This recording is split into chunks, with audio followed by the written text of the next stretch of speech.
কিয়ামতের ময়দানে ওই বিভীষিকাময় সময়ে মুসিবতের কালে মানুষগুলো পাগল হয়ে বিশ্বনবীকে খুঁজতে আরম্ভ করবে। সবাই মিলে বিশ্বনবীর কাছে যেয়ে বলবে, ইয়া রাহমাতাল লিল আলামিন।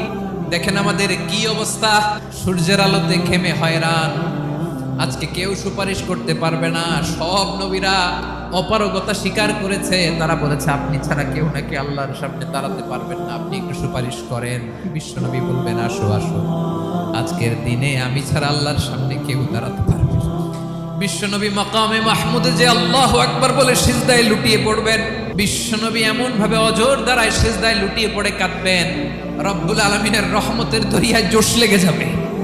রব্বুল আলামিন এই দৃশ্য থেকে সহ্য করতে পারবেন না। রব্বুল আলামিন বলবেন, ইয়া মুহাম্মদ ইরফা রাসাক, ও নবী আপনি মাথা তোলেন, যা চাবেন তাই দেব।